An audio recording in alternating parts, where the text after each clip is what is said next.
అన్ని రకాల వస్త్రాలపై up to 70% discount.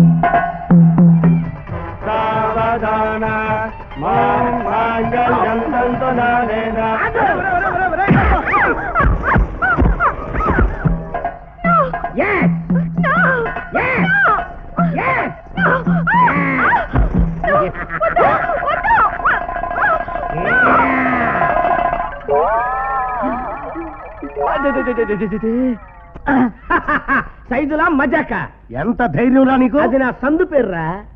ఎంత సాహసం నీకు? నా గొంది పేర్రా. నా కూతురు జీవితంలో నిప్పులు పోతావు కదరా నీచుడా. ఇంకా 9 ఏళ్ళాగత్తా నాకు పుట్టబోయే బిడ్డ చేత నీ ఒళ్ళో 1కి పోయిస్తా. ఎవడ్రా?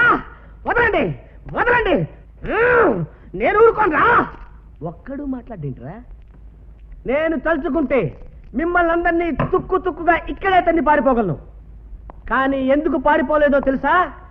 నా రోజా నా కోసం ఎక్కిళ్ళెక్కిళ్ళు పెట్టి ఏడ్చుకుంటూ స్టేషన్కి వచ్చే సెంటిమెంట్ సీన్ కోసం వెయిట్ చేస్తున్నా. కొండలు తిరిగిన గజి దొంగలే మా ముందు ఈ స్టైల్లో మాట్లాడరా. అంతకంటే గొప్పవాడిరా నువ్వు. సార్, నా శరీరంలో ఏ అవయవాన్నైనా పట్టుకోండి, నేనేమన్ను. కానీ జుట్టును మాత్రం పట్టుకోవద్దు. వదలండి. అంత హీరో పోజు కొట్టేవాడి దొడ్డిదారిని పరిగెత్తుకుంటూ వచ్చి అమ్మాయి మెడలో తాళెందుకు కట్టావు? మెల్లగా వస్తే ఆలస్యం అవుతుందని. అంత స్పీడ్ గా వచ్చి అమ్మాయి జీవితాన్ని ఎందుకు నాశనం చేశావు? పగ సార్. నీ పగ కారణం బొచ్చు. బొచ్చా? Yes yes sir. నా నెత్తి మీద ఊడిన బొచ్చు. నీ నెత్తి మీద జుట్టే లేదు కదరా. అది ఈనాటి మాట సార్. సంవత్సరం క్రితం నా నెత్తి మీద బొచ్చే బొచ్చు. కావాలంటే ఒక్కసారి నా ఫ్లాష్ బ్యాక్ చూడండి సార్. అప్పట్లో నా జుట్టు పేరు దూరే సందు లేకుండా రింగు రింగులు తిరిగి ఏలూరు రోడ్లో ఉండేది. ఊళ్ళో వాళ్ళంతా మా తాత జుట్టు వచ్చిందనేవాళ్ళు. వాడే నా తాత. 70 ఏళ్ల వయసులో కూడా మా తాత తలదూతుంటే ఒక్క తెల్లంటికి కూడా ఊడేది కాదు. ఆయన జుట్టు ఎంత ఫేమస్ అంటే కంచిలో బల్లిని ముట్టుకున్నట్టు ఎక్కడెక్కడి పెడతల వాళ్ళు వచ్చి మా తాత జుట్టు ముట్టుకునేవాళ్ళు. అలా చేస్తే వాళ్ళకి మళ్లీ జుట్టు మొలుస్తుందన్న నమ్మకం. అలా కొందరికి మొలిచింది కూడా. అంత గొప్ప తాతకి నేనన్నా నా నల్ల బొచ్చన్నా, అలాగే తాతన్నా తాత తెల్ల బొచ్చన్నా నాకిష్టం. అలా తాత మనవాళ్ళం ఒకళ్ళ జుట్టు ఒకళ్ళు దువ్వుకుంటూ ఉండగా గజ్జిపేట బుజ్జి పెద్ద కూతురు రోజాతో నా పెళ్లి కుదిరింది. రోజా నన్ను చేసుకోవటానికి ఇష్టపడింది కేవలం నా రింగుల వెంట్రుకలను చూసి. తాంబూలాలు పుచ్చుకున్నాం. వచ్చే వారమే పెళ్లి అనుకున్నాం. శుభలేఖలు కూడా కొట్టించాం. శుభలేఖ వచ్చిన రోజే మా తాత చచ్చిపోయాడు. తాత చచ్చిపోయాడు కాబట్టి పెళ్లి వచ్చే శ్రావణ మాసం దాకా వాయిదా వేసుకున్నాం. తాత శరీరంతో పాటు ఆ బొచ్చు కూడా కాలిపోయిందన్న దిగులతో మంచం పెట్టాను. జ్వరంతో లంకణాలు చేశాను. ఆ లంకణాల్లో ఆ దిగుల్లో నా కన్నీటి బొట్టు రాలినట్టు నా తల్లోని వెంట్రుకలు ఒక్కొక్కటిగా ఊడిపోవటం మొదలుపెట్టాయి.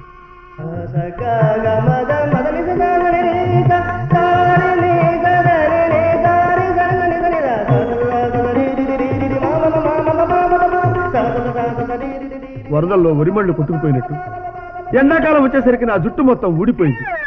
పూర్తి బట్టతలైంది. అలా బట్టతలతో ఉన్న నా దగ్గరికి కాబోయే నా భార్య అత్తమామలు వచ్చారు. మళ్లీ ముహూర్తాలు పెట్టడానికి వచ్చారనుకున్నాను.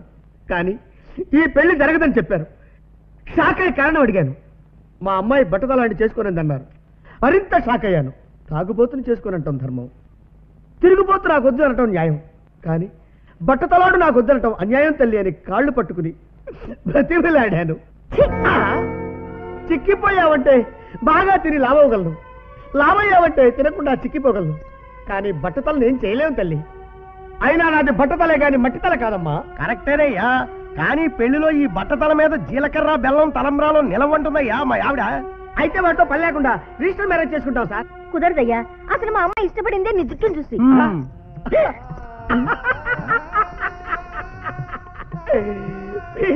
రోజా, జీవితం అంటే వెంట్రుకలని భ్రమపడుతున్నావు. తెలియకుండా ఊడిపోతూ తెల్లవారేసరికల్లా తెల్లబడే వెంట్రుకలు శాశ్వతం కాదమ్మా. అయినా నీకు బొచ్చే ముఖ్యం అనుకుంటే మంచి విగ్గు చేయించి పెట్టుకుంటా. ఐఎమ్ సారీ, కూడు లేని వాడినైనా గూడు లేని వాడినైనా ఆఖరికి గుడ్డ లేని వాడినైనా చేసుకుంటాను కానీ బొచ్చు లేని వాడిని మాత్రం చేసుకోను. రండమ్మా.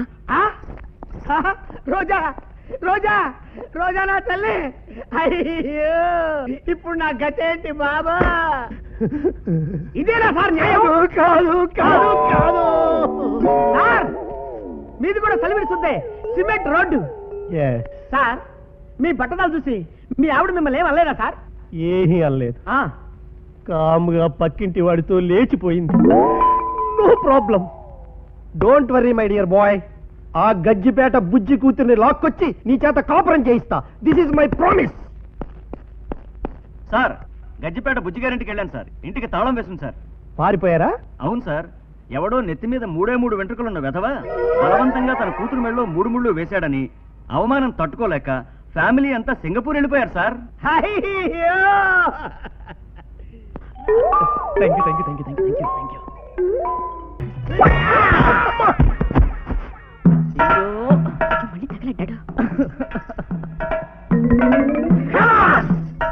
బొగ్గుండి నేను బతుకుండగా మళ్ళీ పెళ్ళా. ఏంటా సచ్చినోడా, బలవంతంగా తాళి కట్టి మొగుండంటే సరిపోతుందా?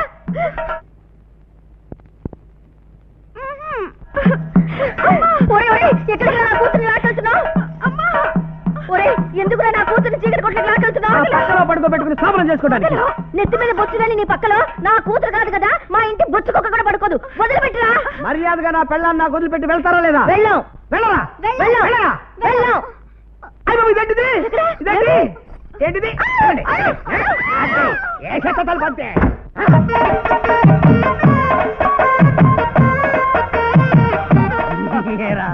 ఫ్రెండ్ అని నమ్మితే వెరీ ఫ్రెష్, ఇప్పుడే పండిన దానిమ్మ చెక్క, ఇప్పుడే కూసిన మామిడి ముక్క అని నన్ను నమ్మిస్తావా? ఆ బట్ట తలవాడు తుపుక్కున ఊసేసిన కిళ్ళిని తడుకు పేపర్లో పెట్టిస్తావా? నీ అబ్బా. వస్తున్నా.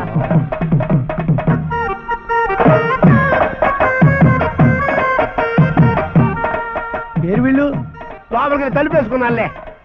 జడ్జినక జనంట. బాబు తొందరపడద్దు, నా మాట విను. లోపల నా భార్య కూడా ఉంది. లావుగా బొత్తిగా ఎర్రగా ఉంటుంది. తొందరపడి టెన్షన్ లో రాంగ్ స్టెప్ వేసామంటే లైఫ్ లాగా ఏడవాల్సి ఉంటుంది. కొడుకు పెళ్లి చెడిపోతే ఏడవాల్సింది పోయి డాన్స్ చేస్తావరా నీ అబ్బా? పెళ్ళంటే పందిళ్ళు తబరెట్లు తాళాలు. నా మాట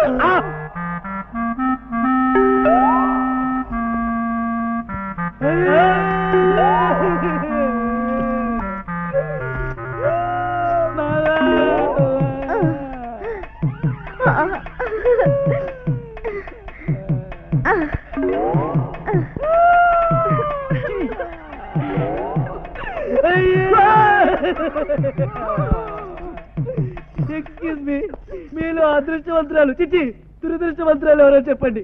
నువ్వేనా? చిచి, నేను కాదు. ఇదే అయి ఉంటుందిలే. చిచి, నేను కాదు. మీ లుక్ నాకు అర్థమైంది. వాడు నన్ను టచ్ కూడా చేయలేదు. ఏంటి స్టోరీలు చెప్తున్నారా? మీ ముగ్గురిని ఏమీ చేయకుండానే సిగ్గుపడుతూ చేతులు నలుపుకుంటూ వెళ్ళాడా వాడు? అయిందేదో అయిపోయింది. లేదు, మీరు నోరు మూసుకోండి. మాకేం కాలేదు. ఏమీ కాకపోతే గదిలో ఇంతసేపు ఏం చేస్తున్నారే? వాడితో కలిపి కుందులు తొక్కుడు బిళ్ళ ఆడుతున్నారా? నేను నమ్మను. అంకుల్, దీనికి ఒక్కటే మార్గం. వాడిని తీసుకొద్దాం. ఎవరిని ఏం చేశాడో కలుకులే. చెప్పరా చెప్పరా చెప్పరా.